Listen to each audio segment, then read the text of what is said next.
दुनिया भर में कोरोना से मची दहशत खत्म होने वाली है।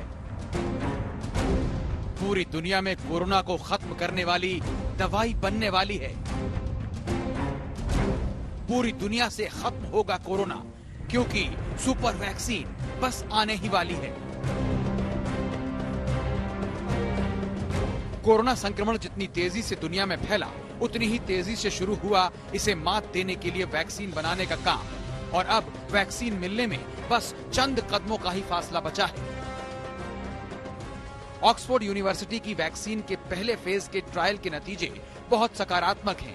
ये वैक्सीन लोगों को कोरोना के खिलाफ डबल सुरक्षा देने में कारगर साबित हो सकती है, क्योंकि इससे एंटीबॉडी भी बनती हैं और शरीर में खास तरह के किलर टी सेल भी बनते हैं, जो कई वर्षों तक शरीर में रह सकते हैं।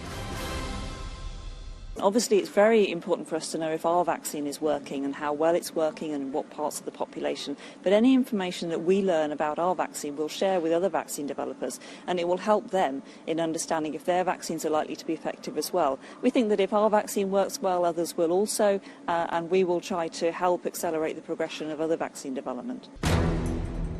दूसरी तरफ अमेरिका की एक कंपनी कोरोना वैक्सीन बनाने के बहुत नजदीक पहुंच गई है। अमेरिकन कंपनी मॉडर्ना इंक ने कोरोना वैक्सीन का सफल ट्रायल किया है। कोरोना वैक्सीन के पहले 2 ट्रायल से वैज्ञानिक खुश हैं। ट्रायल में पता चला कि वैक्सीन ने लोगों के इम्यून सिस्टम पर ठीक वैसे ही काम किया जैसा वैज्ञानिकों को उम्मीद थी।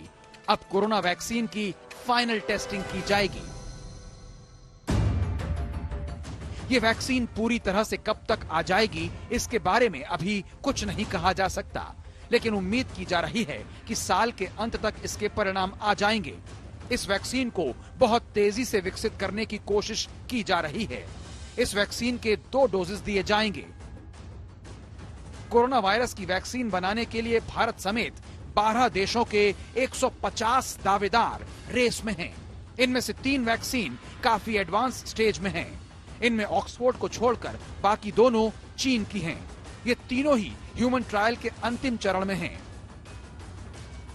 कोरोना वैक्सीन बनाने की कड़ी में भारत बायोटेक और कैडिला हेल्थ केयर भी एक-एक वैक्सीन विकसित करने में लगी है। ये काम तेजी से हो रहा है। ह्यूमन ट्रायल शुरू हो चुके हैं। भारत में कोरोना वैक्सीन बनाने को लेकर माइक्रोसॉफ्ट के को-फाउंडर बिल गेट्स ने कहा, भारत का फार्मास्यूटिकल उद्योग न केवल अपने देश के लिए बल्कि पूरी दुनिया के लिए कोरोना वैक्सीन का उत्पादन करने में सक्षम है। भारत में कोरोना वैक्सीन को बनाने में मदद करने के लिए भारतीय फार्मा कंपनियां काफी महत्वपूर्ण काम कर रही हैं। दूसरी तरफ चीन में कोरोना के हॉटस्पॉट न होने के कारण वैक्सीन का ट्रायल करना मुश्किल हो रहा है। दुनिया भर के कई देशों के मना करने के बाद यूएई, कनाडा, ब्राजील, इंडोनेशिया और मैक्सिको ने ट्रायल के लिए हामी भरी है। अब चीन घनी आबादी वाले बांग्लादेश में तीसरे चरण के ट्रायल की तैयारी कर रहा है। चीन 40,000 लोगों पर ट्रायल करना चाहता है। उम्मीद कीजिए कि जल्द ही कोरोना की वैक्सीन आए और इस महामारी से हम सबको निजात मिल सके। आज तक ब्यूरो।